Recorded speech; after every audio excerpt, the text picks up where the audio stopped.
जय जय रघुवीर समर्थ. शुका सारिखे पूर्ण वैराग्य जाते, वसिष्ठा परिज्ञान योगेश्वराचे. कवी वाल्मिका सारिखा मान्य ऐसा, नमस्कार माझा सद्गुरु रामदासा. जय जय रघुवीर समर्थ. मला वाटते अंतरी त्वा वसावे, तुझ्या दासबोधासी त्वा बोध व्हावे. अपत्यापरी पाववी प्रेमग्रासा, महाराज या सद्गुरु रामदासा. जय जय रघुवीर समर्थ. श्रीकृष्ण गोविंद हरे मुरारे, हे नाथ नारायण वासुदेव. श्रीकृष्ण गोविंद हरे मुरारे, हे नाथ नारायण वासुदेव. प्रद्युम्न दामोदर विश्वनाथ, मुकुंद विष्णुर्भगवन् नमस्ते. श्रीकृष्ण गोविंद हरे मुरारे, हे नाथ नारायण वासुदेव. सच्चिदानंद रूपाय विश्वोत्पत्त्यादिहेतवे, तापत्रय विनाशाय श्रीकृष्णाय वयं नमः. कृष्णाय वासुदेवाय हरये परमात्मने, प्रणतः क्लेशनाशाय गोविंदाय नमो नमः. वसुदेवसुतं देवं कंसचाणूरमर्दनं, देवकी परमानन्दं कृष्णं वन्दे जगद्गुरुं. कृष्णकमलपत्राक्षं पुण्यश्रवणकीर्तनं, वासुदेवं जगद्योनिं नौमि नारायणं हरं. कृष्ण कृष्णेति कृष्णेति यो मां स्मरति नित्यशः, जलं भित्वा यथा पद्मं संसारात् उद्धराम्यहं. कृष्णाय वासुदेवाय देवकी नन्दनाय च, नन्दगोपकुमाराय गोविन्दाय नमो नमः. नमः पङ्कजनाभाय नमः पङ्कजमालिने, नमः पङ्कजनेत्राय नमस्ते पङ्कजाङ्घ्रे. गोपाल कृष्ण भगवान की जय. भजे व्रजैकमण्डनं समस्तपापखण्डनं, स्वभक्तचित्तरञ्जनं सदैव नन्दनन्दनं. सुपिच्छगुच्छमस्तकं सुनादवेणुहस्तकम्, अनङ्गरङ्गसागरं नमामि कृष्णनागरं. मनोजगर्वमोचनं विशाललोललोचनं, विधूतगोपशोचनं नमामि पद्मलोचनं. करारविन्दभूधरं स्मितावलोकसुन्दरं, महेन्द्रमानदारणं नमामि कृष्णवारणं. कदम्बसूनकुण्डलं सुचारुगण्डमण्डलं, व्रजाङ्गनैकवल्लभं नमामि कृष्णदुर्लभं. यशोदया समोदया सगोपया सनन्दया, युतं सुखैकदायकं नमामि गोपनायकं. सदैव पादपङ्कजं मदीयमानसे निजं, दधानमुत्तमालकं नमामि नन्दबालकं. समस्तदोषशोषणं समस्तलोकपोषणं, समस्तगोपमानसं नमामि नन्दलालसं. भुवो भरावतारकं भवाब्धिकर्णधारकं, यशोमतीकिशोरकं नमामि चित्तचोरकं. दृगन्तकान्तभङ्गिनं सदा सदालसङ्गिनं, दिने दिने नवं नवं नमामि नन्दसम्भवं. गुणाकरं सुखाकरं कृपाकरं कृपापरं, सुरद्विषन्निकन्दनं नमामि गोपनन्दनं. नवीनगोपनागरं नवीनकेलिलम्पटं, नमामि मेघसुन्दरं तडित्प्रभालसत्पटं. समस्तगोपनन्दनं हृदम्बुजैकमोदनं, नमामि कुञ्जमध्यगं प्रसन्नभानुशोभनं. निकामकामदायकं दृगन्तचारुसायकं, रसालवेणुगायकं नमामि कुञ्जनायकं. विदग्धगोपिकामनो मनोज्ञचल्पशायिनं, नमामि कुञ्जकानने प्रवृद्धवर्णिपायिनं.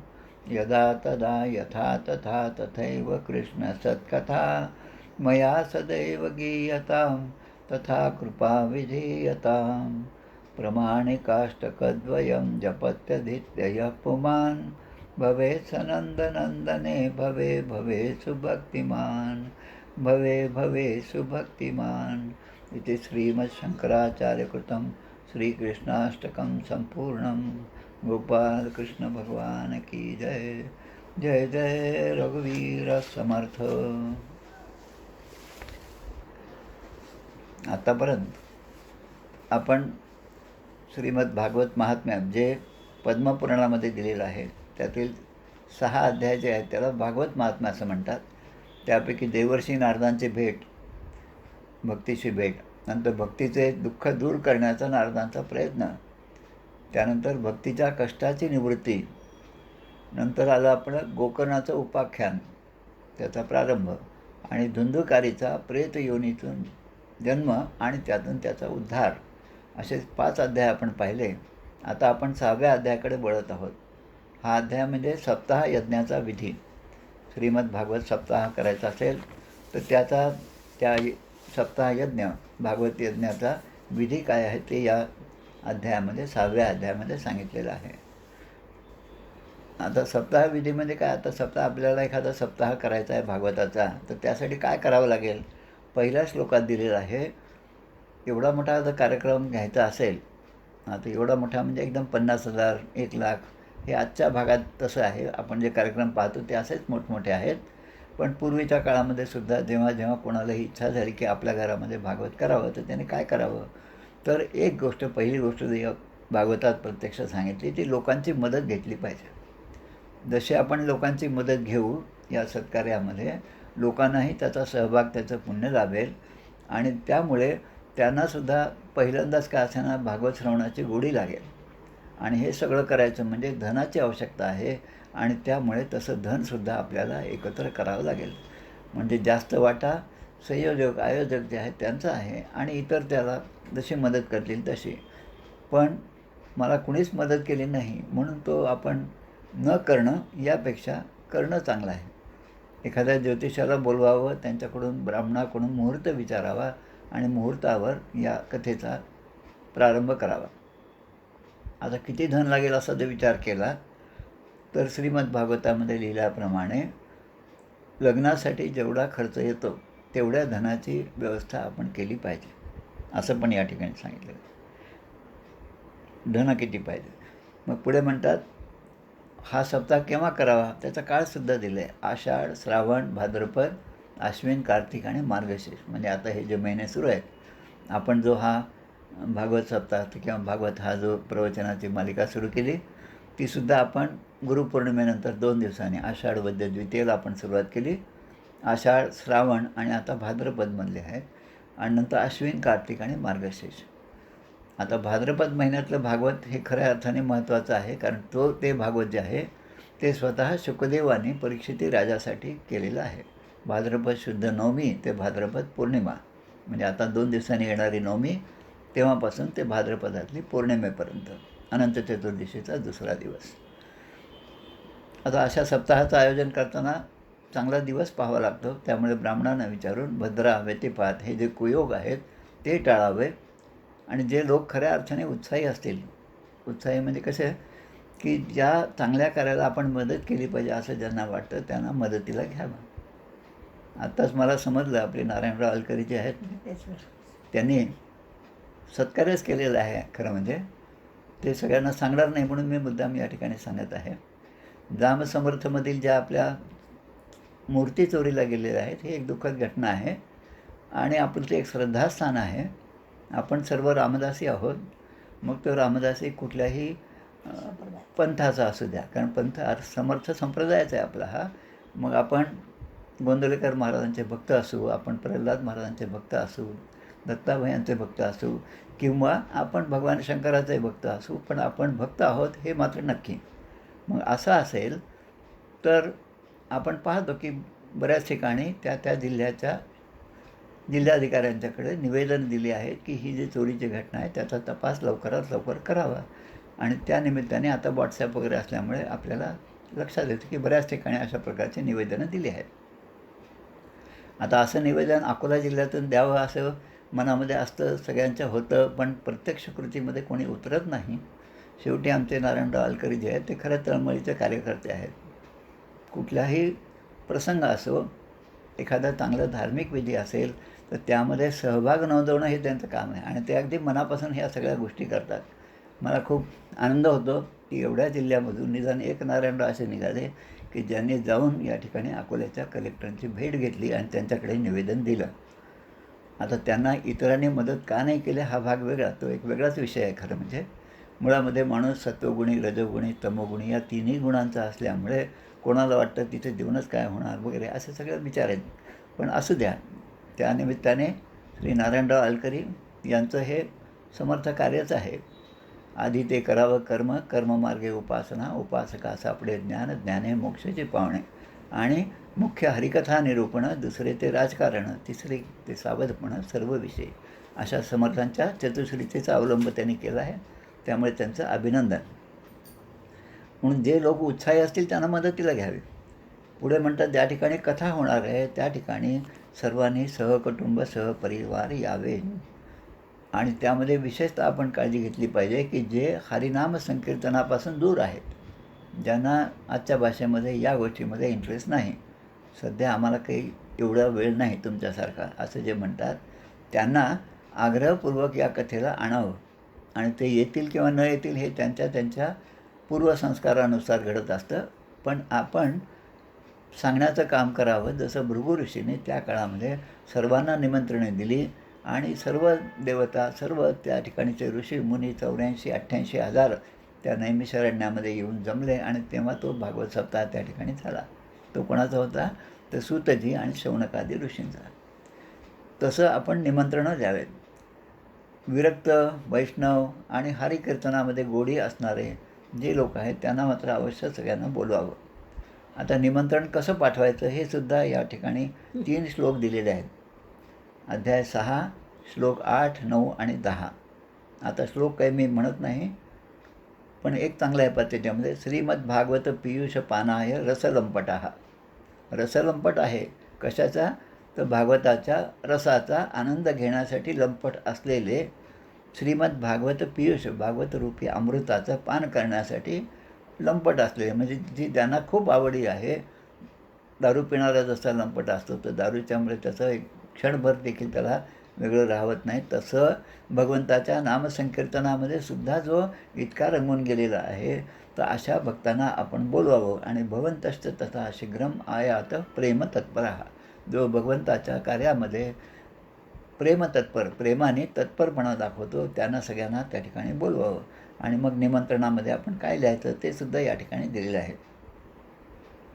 दुर्लभ अपूर्व अशी कथा होणार आहे आणि आपण भगवत कथा रसिक आहात, त्यामुळे या सेवनासाठी आपण येण्याची कृपा करावी. आता लोक म्हणतात तुम्ही रिकामे असाल, आम्हाला तर अजिबात वेळ नाही, 7 दिवस तर शक्यच नाही. तर भागवतामध्ये लिहिलेलं आहे की तुम्हाला जर नावकाशात कदाचित चे दिनमात्रम तथापितु, म्हणजे 7 दिवस येण्यासाठी तुम्हाला वेळ नसेल तर दिनमात्रम म्हणजे 1 दिवस तरी त्या ठिकाणी या.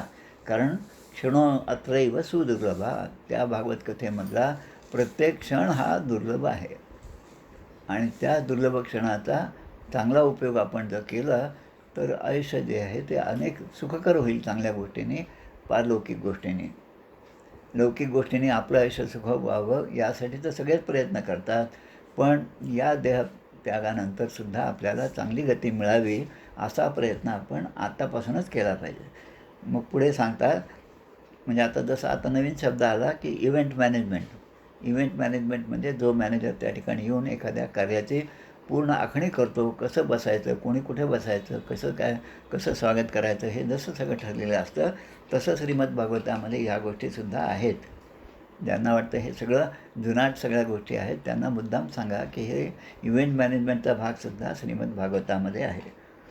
काय करायचं ते सांगतात की एखाद्या घरी जरी आपल्याला कथा करायची असेल तरी आपण आपल्या घरी जरी कोणी पाहुणे आले तर हॉलमधली सगळ्या वस्तू नीट ठेवतो. फार पसारे असतील तर दुसरीकडे नेऊन ठेवतो, गच्चीवर नेऊन ठेवतो, बाहेर नेऊन ठेवतो. पण आपलं घर चांगलं दिसलं पाहिजे, सगळ्यांना बसण्याची सोय झाली पाहिजे अशी व्यवस्था आपण करतो. जागेची स्वच्छता आहे, सडा संभार्जन आहे, रंगरंगोटी, हे सगळं करावं. मग आता ज्या ठिकाणी भागवत कथा होणार आहे त्या ठिकाणी मोठा पेंडॉल असावा. आता पेंडॉल किती खर्च होणार, किती आपण निधी जमवला, किती लोकांची मदत आहे, त्यावर सगळ्या या गोष्टी अवलंबून आहेत. आता त्या काळामध्ये जेव्हा म्हणजे आता मी जेव्हा त्या नैमिषारण्यामध्ये गेलो, तिकडे गोपालशास्त्री म्हणून तिथे त्या ठिकाणी आहेत व्यवस्थेला, गोंदवलेकर महाराजांच्या ती उपासनेची ठिकाणं आहे ते. म्हणून त्यांना मी विचारलं की या ठिकाणी हे सगळे 88,000 जे ऋषीमुनी बसले होते हे कसे बसले होते. तर ते म्हणतात यहाँ से आपको जितना भी दिखता है प्लेन वो सभी जगह पर ये ऋषीमुनी बैठे थे. आजही तिथे रम्य असं वातावरण आहे. त्यामुळे पेंडॉल वगैरे तबला पेटी या सगळ्या गोष्टी त्या काळात नव्हत्या, या आता आता आलेल्या आहेत. म्हणून ते म्हणतात की अशी जागा स्वच्छ करा, त्या ठिकाणी सगळ्यांना बसवा. आता बसवायचं असेल तर सतरंज्या पाहिजेत. आज आपल्या घरी एखादा कार्यक्रम असेल तर आपण सतरंज्या नसल्या तर भाड्याने आणतो, पण त्यांची सगळ्यांची व्यवस्था करतो, तशी व्यवस्था करा. केळीचे खांब, मंडप आणि त्यामध्ये चांगली फुलं पानं यांच्यानी आरास करा. मग म्हणतात या मंडपात आता जे वक्ता बसणार आहे आणि वक्त्याच्या समोर कोण कोण बसावं हे सुद्धा त्या इव्हेंट मॅनेजमेंटमध्ये सांगितलं आहे की मंडपामध्ये अशी कल्पना करा की सप्तलोक जे आहेत त्या सप्तलोकातील ऋषीमुनी या ठिकाणी भागवत कथेच्या श्रवणासाठी येणार आहेत आणि म्हणून त्यांच्यासाठी बसण्याची व्यवस्था वेगळी करा आणि वक्त्यासाठी अजून थोडं उंच असं आसन तयार करा. सप्तलोक कोणते हे सुद्धा सांगून देतो, आपल्याला माहिती असेल कदाचित. रोज गायत्री मंत्रामध्ये आपण यांचा उच्चार करतो. ओम भूर्भुवः स्वाहा, ओम महा, ओम जनाः, ओम तपः, ओम सत्यम. हे जे 7 लोक आहेत, भूलोक, भुवरलोक, स्वर्गलोक, महरलोक, जनलोक, तपोलोक आणि सत्यलोक अशा लोकांमधनं येणारे प्रतिनिधी जे आहेत त्यांच्या बसण्याची वेगळी व्यवस्था करा आणि मुख्य वक्ता जो आहे त्या वक्त्याच्या जवळच अजून एक वक्ता त्या ठिकाणी बसवा की जो वक्ता मुख्य वक्त्याला काही बोलताना अडचण आली तर त्या शंकेचं त्यांना कोणी जर शंका विचारली, शंकेचं निरसन करणारा तेवढा तरबेज, हुशार आणि वादविवाद पटू असा असणारा एक वक्ता बाजूला एक ठेवा. जसं आपण क्रिकेटमध्ये एक बॅट्समन असतो आणि एक ते रनर असतो दुसरीकडे, तो रनर त्याला मदत करत असतो, तसं या ठिकाणी ते ठेवा म्हणतात. आणि मग त्या मुख्य वक्त्याला त्याने त्या ठिकाणी बसून श्रीमद भागवत कथेचा प्रारंभ करावा, वक्त्याने आधी क्षौर करावं. बऱ्याच गोष्टी त्या ठिकाणी आहेत. कथा आपली निर्विघ्नपणे व्हावी म्हणून श्री गणेशाचं पूजन करावं.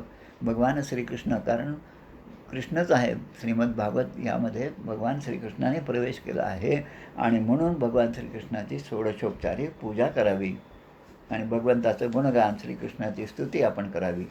आणि आपणही त्या ठिकाणी हात जोडून प्रार्थना करावी. संसार सागरे मग्नम दीनम माम करुणानिधे कर्म मोह गृहीतांग माम उद्धर भवार्णवात. हे श्रीकृष्णा, आम्ही कसे आहोत तर आम्ही संसारामध्ये मग्न असणारे आहोत आणि तू करुणानिधी असल्यामुळे आमच्यातला हा कर्माचा जो मोह आहे तो मोह दूर करून या भवारणातून आम्हाला उद्धार कर.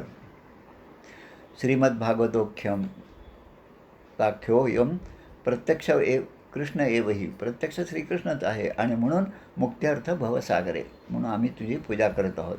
आणि आता पुढे मद्यानम विनाशय, ही कथा आम्हाला तुम्ही सांगा, कारण आमचा अज्ञान जे आहे त्याचा विनाश होण्यासाठी आम्ही तुमच्या चरणी नतमस्तक झालेलो आहोत. आता इथं 2-3 गोष्टी खूप महत्त्वाच्या दिल्या आहेत, त्या मला पण खूप महत्त्वाच्या वाटतात. अक्कांच्याकडे भागवतासाठी जेव्हा मी गेलो होते, एकदा पहिल्यांदा हिचं भागवत झालं, नंतर माझं भागवत झालं, तेव्हा अक्कांनी अगदी तुम्हाला सांगतो पहिल्या दिवसापासून ते शेवटच्या दिवसापर्यंत अक्का शुकदेव म्हणून माझी आणि हिची अशी सेवा करायच्या. अक्का स्वतः सेवा करायच्या. हा भाग गादी टाकून द्यायचा आणि आपल्या अंगावर पांघरून पण घालायचं आणि त्या म्हणायच्या, शुकदेवा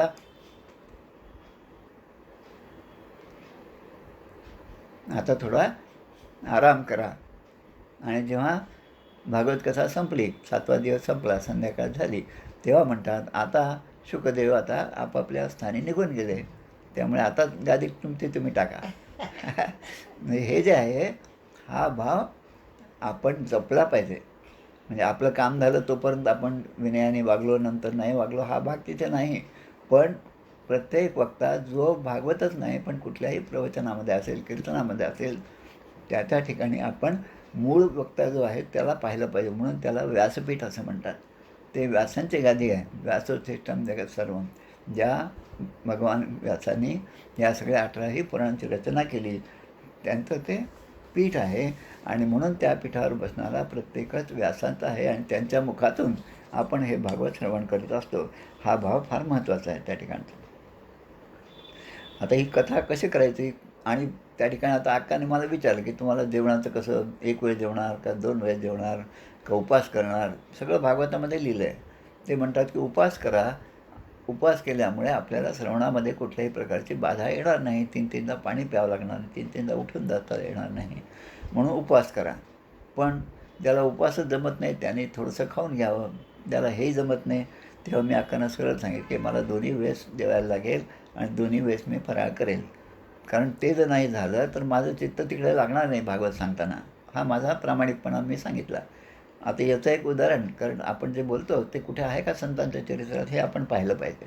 आचार्य रजनीश हे 6वी-7वीमध्ये होते आणि 7वीमध्ये असताना त्यांच्या वर्गामध्ये एक शिक्षक जे आहे ते गणित शिकवत होते आणि शिकवताना त्यांच्या पूर्ण 1 तासाच्या त्या वर्गामध्ये त्यांच्याकडून उदाहरणं जी आली ती सगळे शेंगदाणा, साबुदाणा, भगर, उसळ, त्याच्यात ते लाडू, उपवासाचे पदार्थ असे गणितं ते मुलांना देत होते.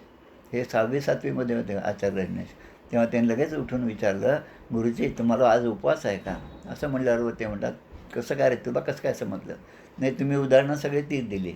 म्हणजे काय होतं की उपवास असला की आपल्या डोक्यात त्याच गोष्टी असतात. नवमीच्या दिवशी आता उद्या दशमी आहे बरं का, परवा एकादशी आहे बरं का, मग द्वादशी आहे, मग आधीच सगळं आणून ठेवा. म्हणजे अशी आपली तयारी असते. त्यापेक्षा या ठिकाणचा एक श्लोक खूप छान आहे. भोजनम तु वरम म्हणणे कथाश्रवणकारकम नोपवासो वर प्रोक्त कथा विघ्न करो यदी. कथेमध्ये विघ्न होत असेल तर पूर्णपणे जेवूनसुद्धा कथा केलेली आणि श्रवण केलेली तरी चालेल. मग सांगतात की कशी सुरुवात करायची, की सकाळी सूर्योदयाला प्रारंभ करा, 3:30 मुहूर्तापर्यंत कथा करा आणि मग त्यानंतर 2 गटकेपर्यंत कथा बंद ठेवावी दुपारच्या वेळेस आणि मग पुन्हा कथेला बसा. ते सूर्यास्तापर्यंत कथा झाली पाहिजे.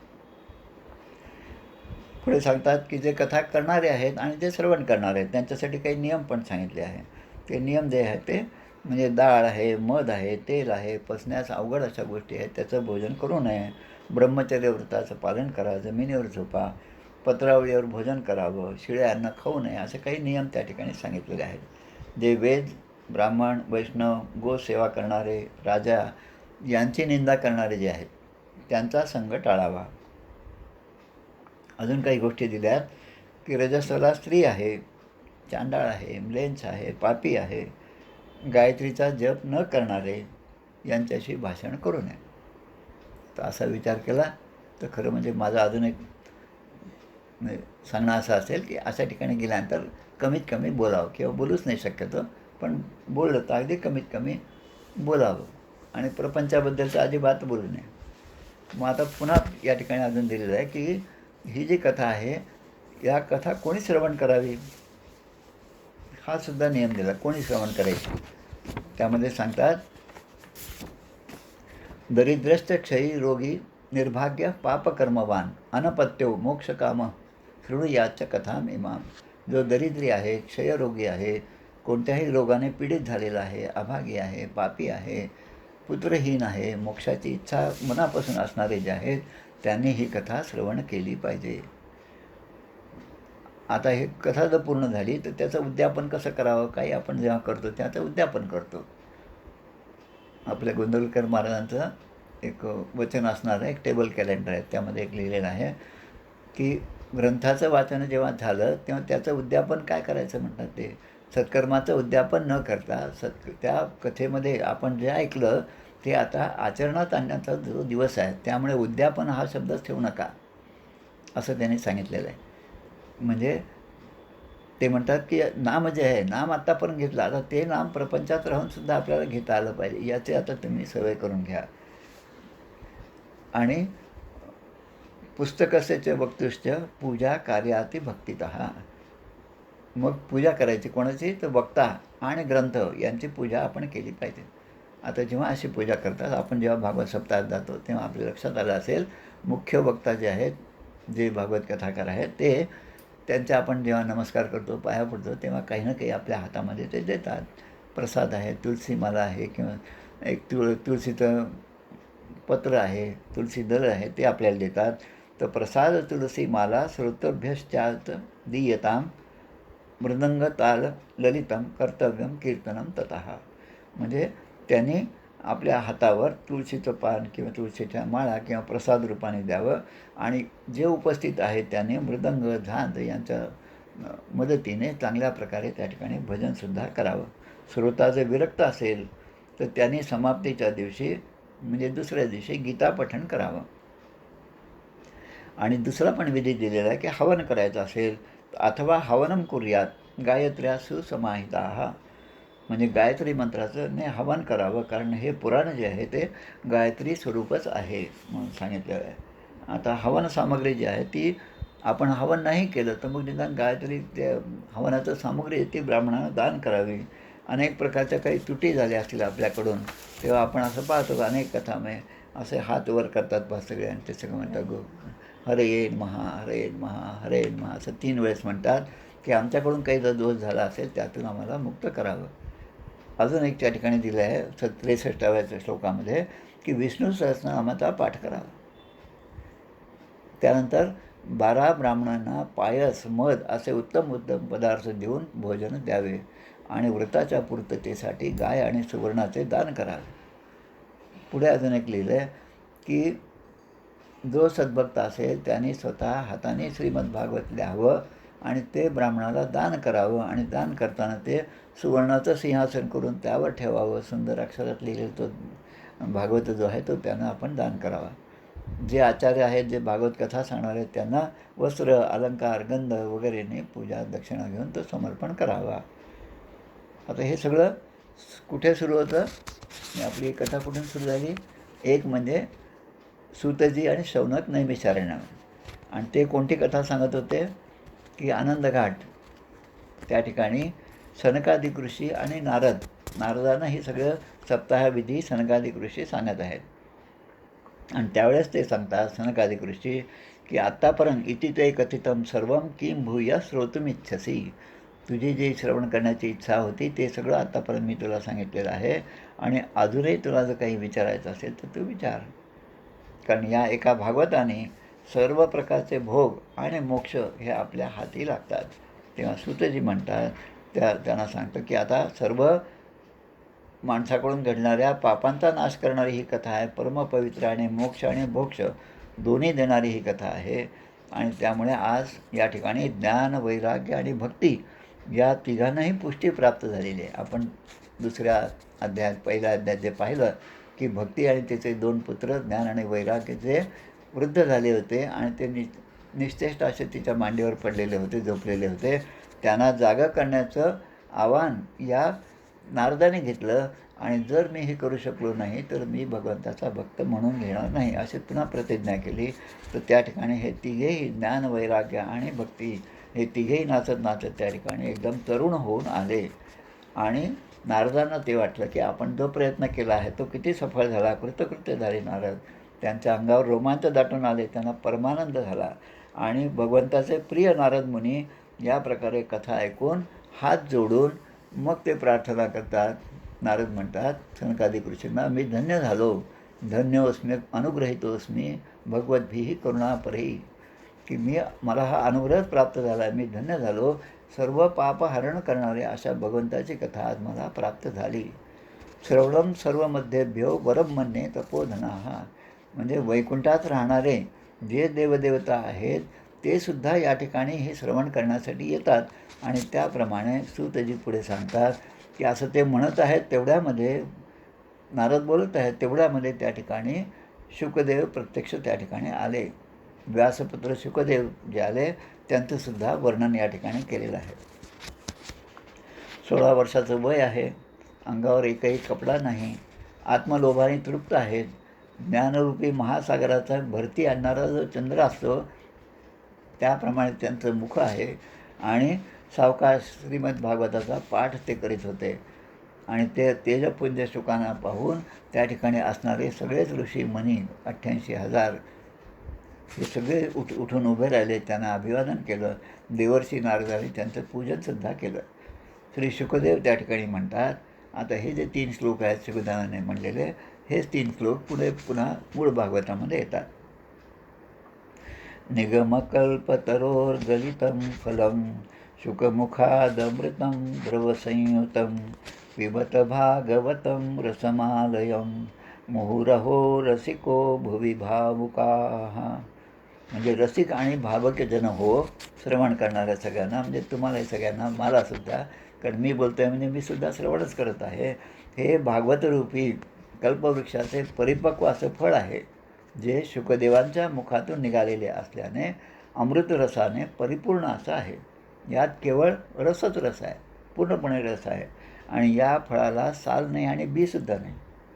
म्हणून जोपर्यंत शरीरामध्ये जीव आहे, आत्म्याचं त्या ठिकाणी अधिष्ठान आहे, तोपर्यंत आपण वारंवार या श्रीमद्भागवताचे श्रवण करावं असं सांगणारा हा ग्रंथ आहे.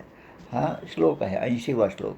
या श्लोकाचा अर्थ असा की आपण काही फळं पाहतो. एक नारळ घ्या. आपण नारळामध्ये कसं आणल्यावर आधी सगळं ते शेंड्या काढायच्या, मग फोडायचं आणि मग मधलं नारळ जे आहे ते आपण प्रसाद देतो आणि प्रसादरूपी भक्षणसुद्धा करतो.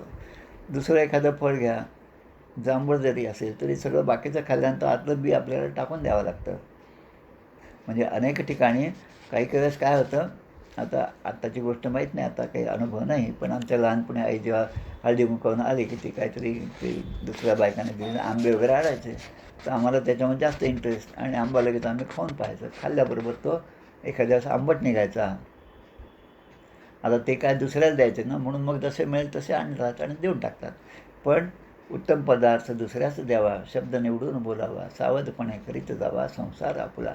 ही जी शिकवण आहे ती प्रत्यक्ष आचरणात आणण्यासाठी आहे. म्हणून असं फळ कोणतं आहे की जे फळ एखाद्या चांगला आंबासुद्धा आपण खूप महागाचा आणतो आणि आंबा खाल्ल्यानंतर आंबा खूप छान होता आणि आपलं लगेच दुसरं वाक्य असतं, पण काय, तर साल खूप जाड होती. दुसरीकडे म्हणतो ती कोय फारच मोठी होती.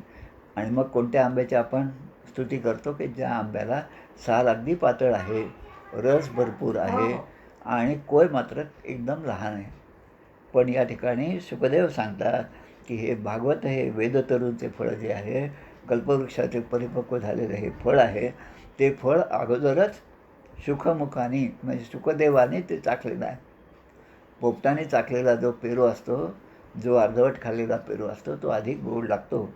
त्याचा अनुभव आपण सर्वांनी घेतला. तसं हे भागवत आहे. त्याचं मुहुरहो रसिका भुवि भावुकाः. मग पुढे म्हणतात दुसऱ्या श्लोकामध्ये, धर्म प्रोजित कैतवोत्र परमो निर्मत्सराणां सतां वेद्यं वास्तवमत्र वस्तु शिवदं तापत्रयोन्मूलनं श्रीमद्भागवते महामुनिकृते किं वा परेरीश्वरः सद्योवरोध्य तेत्र कृतिभिः शुश्रूषभिस्तत्क्षणात्. म्हणजे या भागवताची, या सगळ्या पुराणाची रचना कशी व्यासमुनीने केली आहे की ते निष्कपट, निष्काम आणि परधर्माचे निरूपण यामध्ये केलेलं आहे.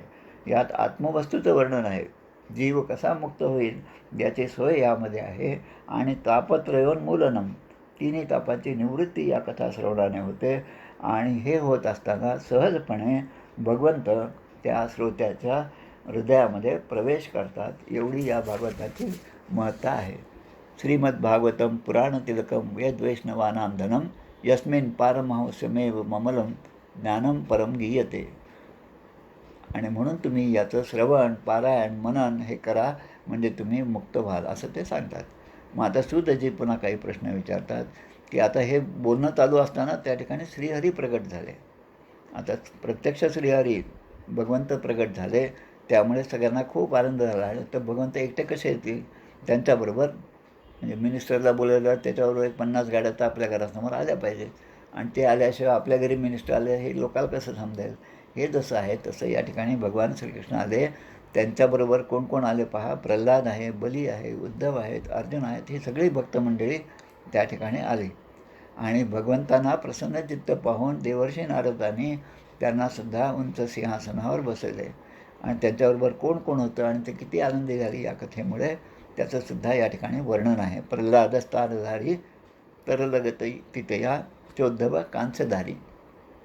भक्त प्रल्हादाने टाळ वाजवू लागले, उद्धवाने झांजा घेतल्या. देवर्षी नारद हे वीणा वाजवू लागले. गायन कलेमध्ये कुशल असणाऱ्या अर्जुनाने सुद्धा आलाप घ्यायला सुरुवात केली. आणि इंद्रो वादिन मृदंग, इंद्राने मृदंग वाजवायला सुरुवात केली. सनकादिक ऋषी होते ते आता एकदम सत्वगुणी स्वभावाचे असल्यामुळे आणि कुठेही अडकणारे नसल्यामुळे ते आपल्या ठिकाणी बसून अधूनमधून जय जयकार करत होते. आणि तेवढ्यामध्ये व्यासपुत्र शुकदेव हे मात्र वेगवेगळे हावभाव करून त्या ठिकाणी नाचत होते. आपण म्हणतो शुकासारखे पूर्ण वैराग्य ज्याचे, समर्थांना आपण हे बिरुदावली आपण लावलेली आहे, आपण म्हणतो त्यांच्याबद्दल. आता हेच शुकदेव तिरुपती बालाजीच्या पोथीमध्ये तिरुपती बालाजी आणि लक्ष्मी म्हणजे त्या पद्मावती यांचं जेव्हा लग्न ठरलं, आकाशराजांनी यांना बोलावलं आणि त्यांना सांगितलं की जाऊन तुम्ही त्या व्यंकटेश्वराला ही बातमी द्या. तर आता यांचं लग्न होणार आहे हे समजल्याबरोबर त्या पोथीमध्ये मूळ वर्णन आहे. पहा, 3 अध्यायामध्ये या लग्नाचं वर्णन केलेलं आहे. स्वतः शुकदेव आनंदाने कितीतरी वेळ नुसते नाचत होते. म्हणजे आता शुकासारखे पूर्ण वैराग्य त्या ठिकाणी आहे. ते सुद्धा आपलं नाचणं किंवा आपला आनंद व्यक्त करणं थांबवू शकत नव्हते. आणि भगवंत या ठिकाणी म्हणतात की तुमच्या या कथा कीर्तनाने मी अत्यंत प्रसन्न झाले आहे, त्यामुळे तुम्ही माझ्याकडे वर मागा असं म्हणतात. आणि तेव्हा ते सांगतात की येथून पुढे मागणी काय केली लोकांनी त्यावेळेस, म्हणजे या सगळ्या नारदाने वगैरे, की येथून पुढे जेव्हा जेव्हा अशी कथा होईल, सप्ताह यज्ञ होईल, त्या ठिकाणी तुम्ही स्वतः अवश्य आपल्या भक्तांसह तुम्ही हजर राहावे. तथास्तु म्हणून भगवंत म्हणाले आणि ते अंतर्धान पावले. आणि मग भक्ती, ज्ञान आणि वैराग्य या सनकादिक ऋषींच्या सांगण्याप्रमाणे यांनी या भागवत शास्त्रामध्ये समाविष्ट केलं स्वतःला. आणि म्हणून श्रीहरी वैष्णवांच्या हृदयात विराजमान होतात ही कथा ऐकल्यानंतर. शौनकाने आता एक प्रश्न विचारला पुन्हा. शुकदेवाने राजा परीक्षितीला भागवत सांगितलं, गोकर्णाने धुंदुकारीला सांगितलं आणि सनकादिक ऋषींनी नारद मुनींना सांगितलं. पण या कथा केव्हा केव्हा झाल्या हे तुम्ही मला पुन्हा स्पष्ट करून सांगा. कथा जितकी मन देऊन आपण ऐकू तितके प्रश्न निर्माण होतात. आणि आपण बाहेरच बसून जर सगळं पोहायला शिकत गेलो तर आपल्याला पोहताच येणार नाही. पण केव्हा तरी पाण्यात उतरलं पाहिजे आणि केव्हा तरी ते पोहता आलं पाहिजे. म्हणून केव्हा तरी अध्यात्माच्या या सगळ्या सागरामध्ये आपण बुडून गेलं पाहिजे पूर्ण अर्थाने, की त्यानंतर आता दुसरं काहीच नको मला, नान्यम जाणे नैव जाणे न जाणे, अशी परिस्थिती आपली झाली तर खऱ्या अर्थाने आपण मोक्षप्राप्तीला लायक होऊ शकतो. मग या ठिकाणी सुतजी म्हणतात की भगवान श्रीकृष्ण जेव्हा स्वधामगमन झालं तेव्हा ते गेले, तेव्हा त्यानंतर 30 वर्ष झाले. नीट लक्षात घ्या, 30 वर्ष झाली. तेव्हा भाद्रपद महिन्याच्या शुक्ल शुद्ध नवमीला शुकदेवाने परीक्षित राजासाठी कथा सांगितली. म्हणजे शुक परीक्षिती समाज जे मूळ भागवत जे आहे ते केव्हा झालं तर भाद्रपद नवमी ते पौर्णिमा, म्हणजे आता जे येणार आहे ती हाच भाद्रपद महिना आणि ही पौर्णिमा, याला परोक्षपदी भागवत सप्ताह म्हणतात. पुढे परीक्षितीने ही कथा ऐकल्यानंतर कलियुगाची पुन्हा 200 वर्ष झाली. आधी 30 वर्ष झाली, आता 200 वर्ष झाली.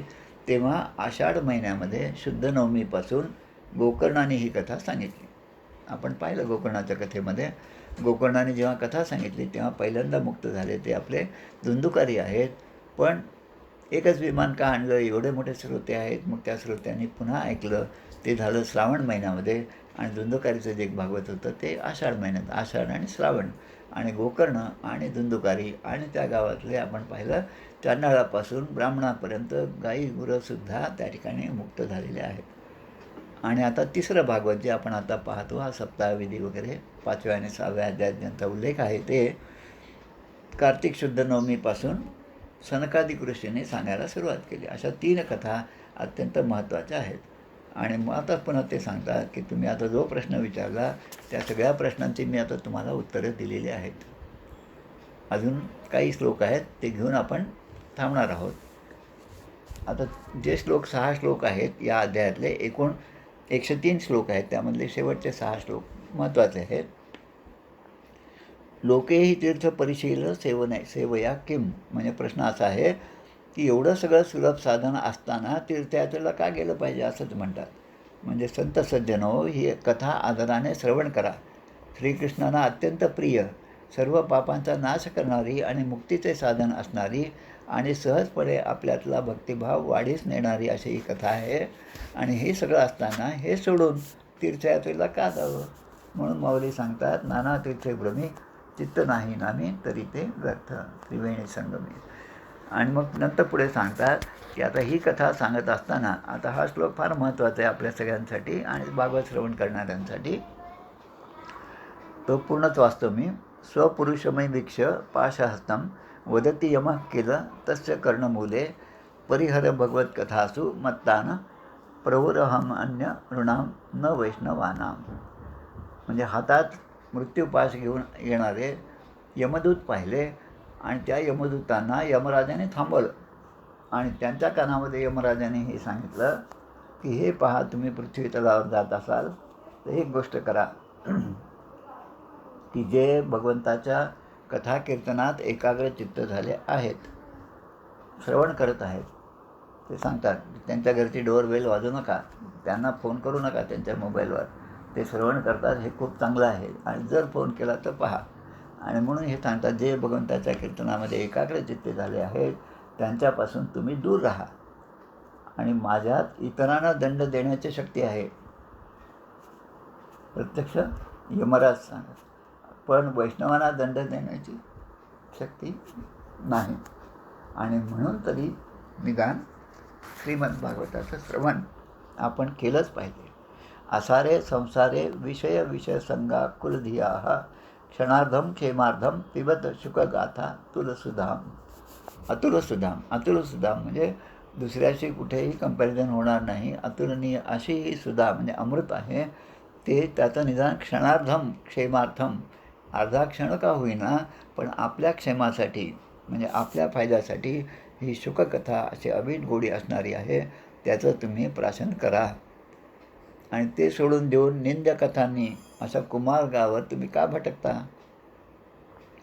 म्हणून या कथेचा कानात प्रवेश होताच, आता ही कथा कानात प्रवेश होताच म्हणजे जो वक्ता आहे त्याच्या तर कानात प्रवेश होतो आणि श्रोत्यांच्याही कानात प्रवेश होतो, त्याला मुक्ती मिळते. आणि याचं उदाहरण कोणतं तर परीक्षित साक्षी या शृण्वन् गतमुक्त्या युक्तिकथने. म्हणजे हे सगळं ऐकल्यावर परीक्षित राजाला मुक्ती प्राप्त झाली, हे त्यामधलं त्याचं काय म्हणतात त्याला प्रूफ आहे आजकाल. म्हणजे बाप दाखवून नाही तर श्राद्ध कर, हे जसं आज म्हणतो आपण कलियुगामध्ये, तसं ही कथा झालेली आहे. म्हणून मी तुम्हाला सांगतो की तुम्ही ती कथा श्रवण करा. रसप्रवाह संस्थेनं श्रीशुकेने रीता कथा कंठे संबंधते येन स वैकुंठ प्रभुर्भवेत. म्हणजे या कथेचा स्पर्श कंठाशी होताच. आता कथेचा स्पर्श कंठाशी होतात म्हणजे जसं आता मी कथा सांगत आहे, आपण सगळेजण ऐकत आहोत, त्यामुळे माझ्या सांगण्याने माझ्या कंठाशी स्पर्श आहे, आपल्या श्रवणाने आपल्या श्रवणाद्वारे आपल्याही कंठाशी स्पर्श आहे, कारण ते आपल्या हृदयामध्ये जात आहे. आणि ते असेल तर स वैकुंठ प्रभुर्भवे, तर असा श्रोता वैकुंठाचा अधिकारी होतो, असा या 101व्या श्लोकामध्ये सांगितलेलं आहे. इतिच परमगुह्यम सर्व सिद्धांत सिद्धम. म्हणजे परमगुह्य सर्व सिद्धांतांचा सिद्ध असा एक सिद्धांत मी सांगत आहे. सबती निगतितम ते शास्त्रपुंजम विलोक्य. म्हणजे शुकशास्त्रा इतकी एकही एवढी पवित्र अशी गोष्ट या जगामध्ये नाही. जगती शुककथा तो निर्मलम नास्ति किंचित.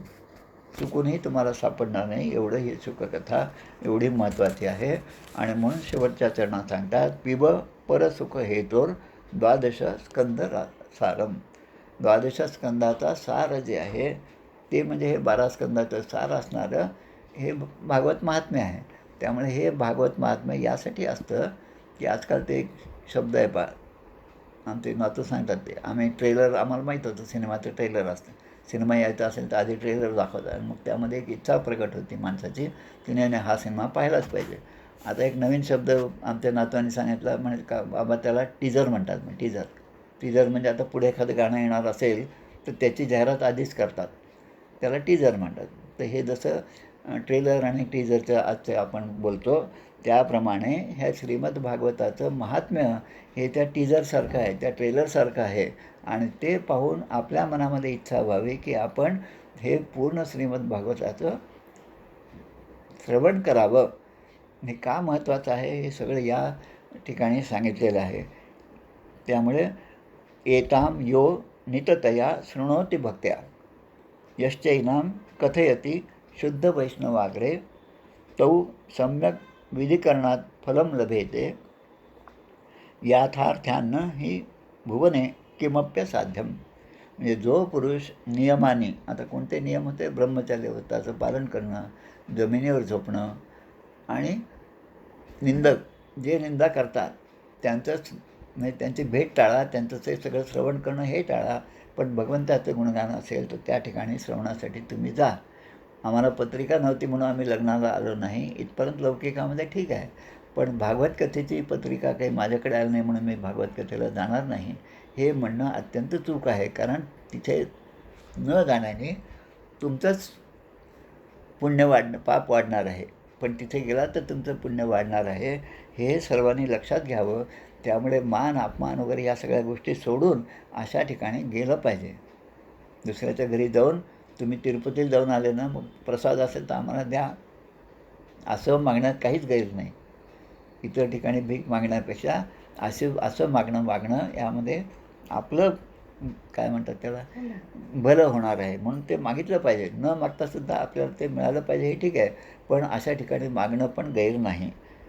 आणि मग सांगतात की हे दोघेही म्हणजे श्रवण करणारे आणि सांगणारे हे दोघेही सर्व नियमांचे पालन जर केलं तर त्यांना या श्रीमद भागवत कथेचं पूर्ण असं फळ त्यांना मिळत असतं. हे फळ कसं की त्याला रसच रस आहे, त्याला बाहेर साल नाही, त्याला आतमध्ये बीसुद्धा नाही. सीडलेस तर आहेच आहे, पण त्याचं वरचं जे कवर आहे ते सुद्धा खाता येतं तुम्हाला. इतक्या चांगल्या प्रकारचं हे, कारण हे मुक्तीचा हेतू जो आहे तो आपला साध्य होणार आहे.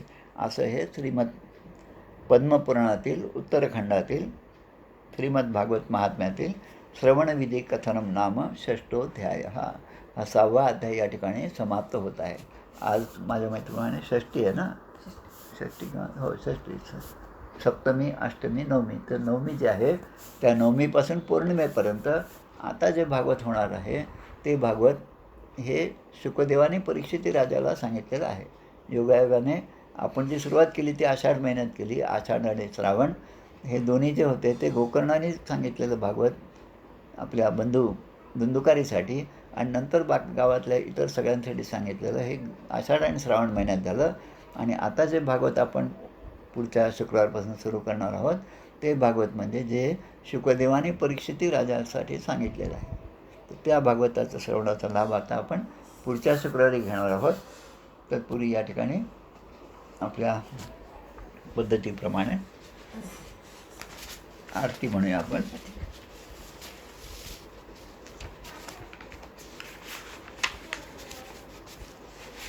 आणि ही आरती पण पहा किती सुंदर आहे. आता जसं जसं आपण भागवत ऐकत जातो तसा तसा न सांगता या आरतीचा अर्थ जो आहे तो आपल्याला सहजपणे कळायला लागेल. म्हणजे डोळे मिटल्यावर पण जशी आंब्याची चव कळते तसं श्रवण करता करता या श्रीमद भागवताचं महात्म्य आणि आरती देणारे जे आहेत त्यांचं जेव्हा नाव येतं ना तेव्हा सहजच आपल्या डोळ्यातून पाणी येईल. कारण ते शांतीब्रह्म एकनाथ महाराज आहेत.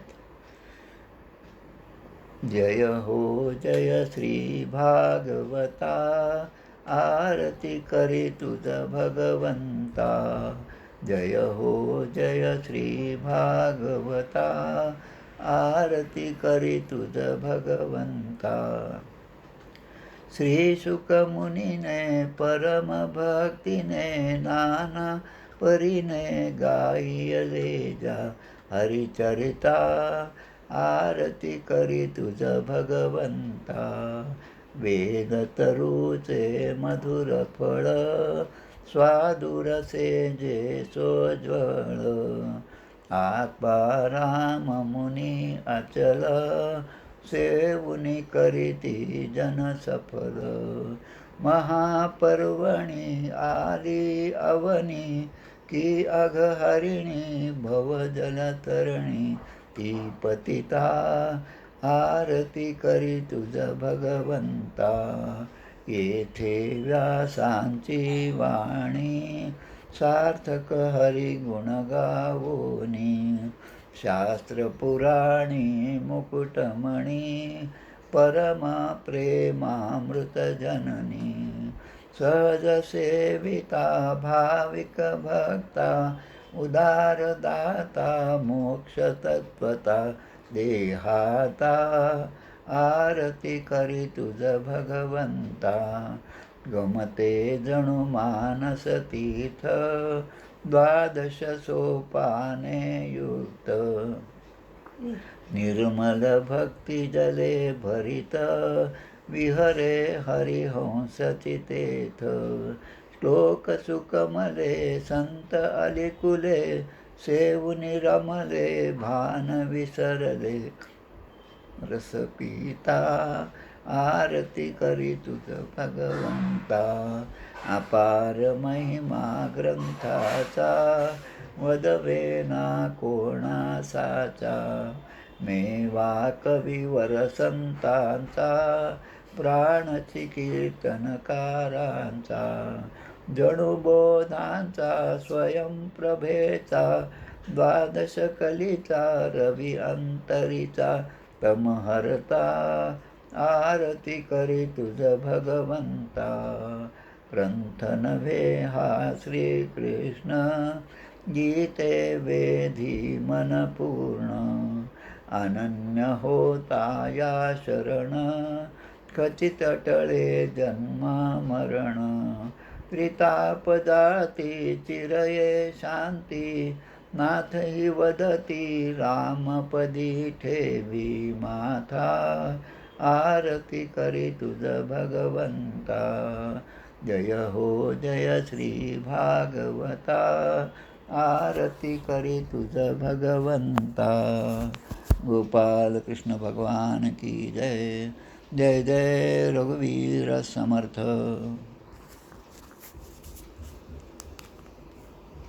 जय जय